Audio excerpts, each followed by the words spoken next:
j'aime mon voyage.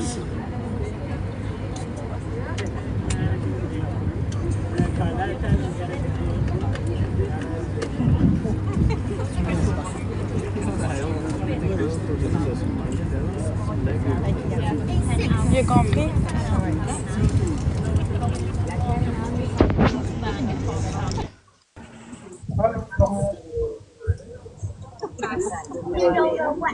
On va ouvrir la porte, mais c'est tellement chaud.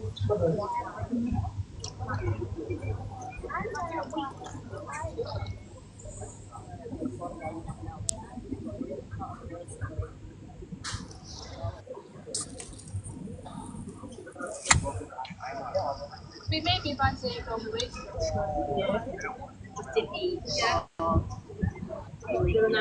Oh, hier, juste trop bu. Bon, t'es dans un bateau, là?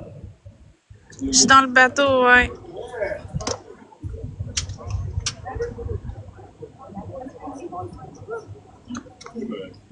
Pendant que t'es dans le bateau, moi, je suis en train de laver des plats. Well, very good afternoon to the people who have joined us at the Embankment Festival. Now, for the people who have joined us, just some safety information to let you know the vessel you're travelling on is all licensed with Maritime Coast Guard. On the roof of the vessel, there's inflatable life rafts, life rings are all around the vessel, as are the life jackets. In the unlikely event of an emergency, please remain calm and await further instructions given over the public address system. And that's the end of the safety information. Wasn't meant to have alarmed you. If it has done so, there is a fully licensed bar in the saloon. Past the bar, you'll find the toilets. As we left Westminster, I started pointing out some places of interest.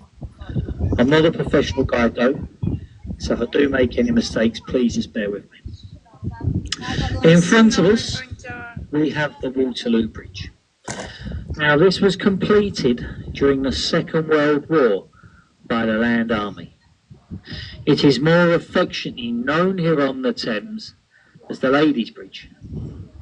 And this is because the Land Army at that time, it was made up by 80% of female labour. All our men were away fighting in the armed forces. It is also, though, the only bridge to ever be completed on time and on budget. I think you're all agreeing in saying what a lovely job the ladies have done. Now, to the right, the building with the illuminated sign, this is the National Theatre. It has been voted by several of London's top architects as being the ugliest looking building in London. Now, King Charles, back when he was Prince Charles, he once said in an interview that that building looked more like the back end of a nuclear power station. I think that most people would agree with him. Now, coming up on the left, we have a large white ship with a yellow funnel. It is called the Wellington. It's the floating livery hall for the Honourable Company of Past Master Mariners. To be a Master Mariner, you have to have served over 25 years at sea. Now, it's very difficult to see because we're on the high water.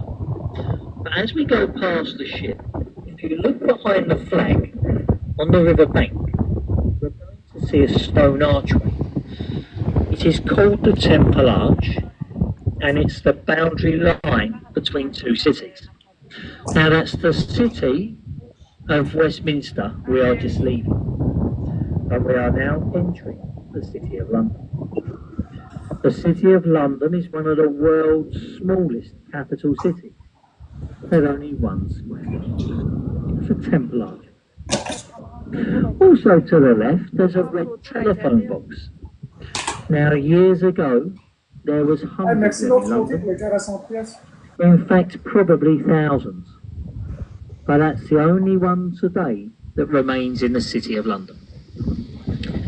Soon to be turned into a two-bedroom luxury apartment with riverside views. Now, if we look to the right, we have the famous Oxo Tower. It was both built in 1931. At that time, and still to this day, we have very strict advertising laws. But you'll see how the architect got around the laws by incorporating the company's name into the building. Look at the red brick building, the tower on the top. Oxo. Now, I'm sure you've all heard of Oxo, the people who make the famous gravy stock cube. The building no longer belongs to the Oxo company. It is a Grade 2 listed building. It can never ever legally be removed.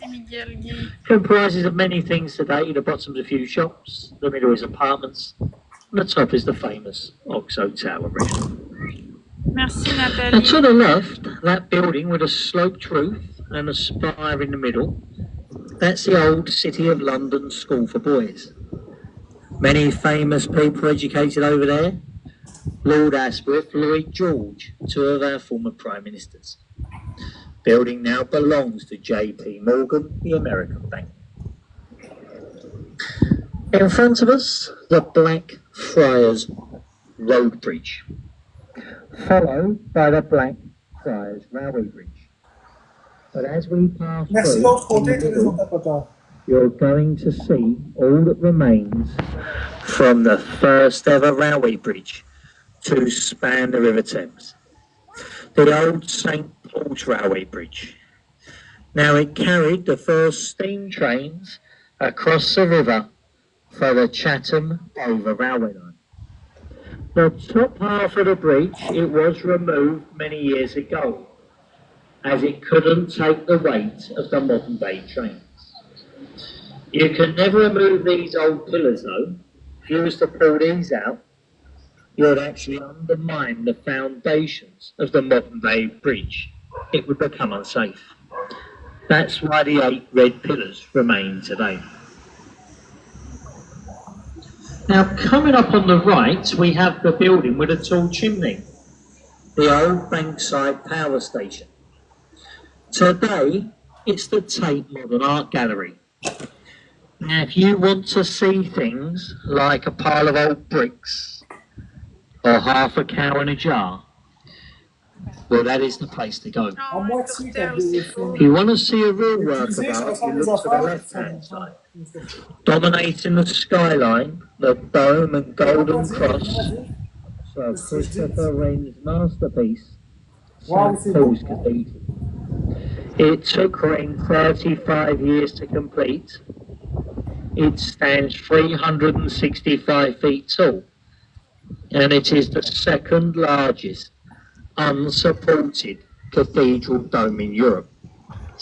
The second to that of St Peter's, in the Vatican City in Rome. The red brick building in front of St Paul's, the new City of London School. A young man called Daniel Radcliffe went to school there before he became Harry Potter.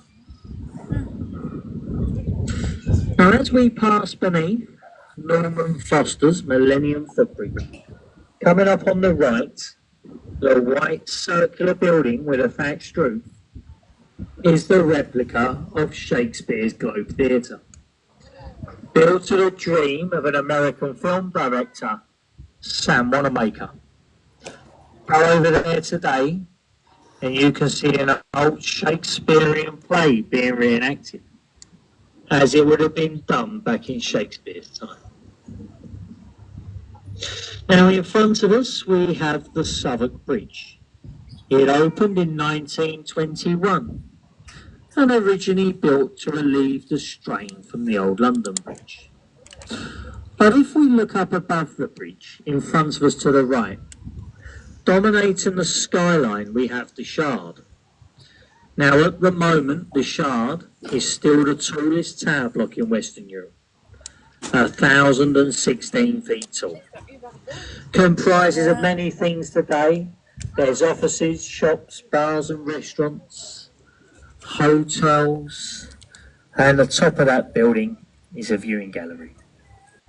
Another very expensive viewing gallery. It's actually £45 to go up there for 45 minutes to get in a lift and look out a window. Now through the bridge, if we keep looking to the right, coming up, we have a very old and historical pub. It's called the Anchor at Bankside. In 2015, it celebrated its 400th birthday. Over the years, it has been frequented by many famous people, including William Shakespeare. The original Globe Theatre stood somewhere behind the pub, in a place called Park Street. De rien tot So that pub is 410 years old this year. Well, this is the Cannon Street Railway Bridge. And that's about it, really. There is no historical interest in this bridge whatsoever. But it is followed by the New London Bridge. And this one was opened by Queen Elizabeth II back in 1973. The first ever London Bridge dates back to the Roman times of AD 43. The London Bridge before this became unsafe, taken down stone by stone, sold to an American oil company. Now spans Lake Havasu in the Arizona desert, USA. Now keeping with American history, look to the right between the buildings. You're going to see the lovely Southwark Cathedral. It was in Southwark Cathedral where a man called John Harvard was baptised. Marc-André, je vais revenir plus So it was tard, in je vais Southwark appeler mon Cathedral where a père pour man lui called montrer John ça. Harvard was À baptised, tantôt. the Je son reviens of a plus local tard, à tradesman. tantôt. Now he left England and went to America, where he founded the Harvard Library.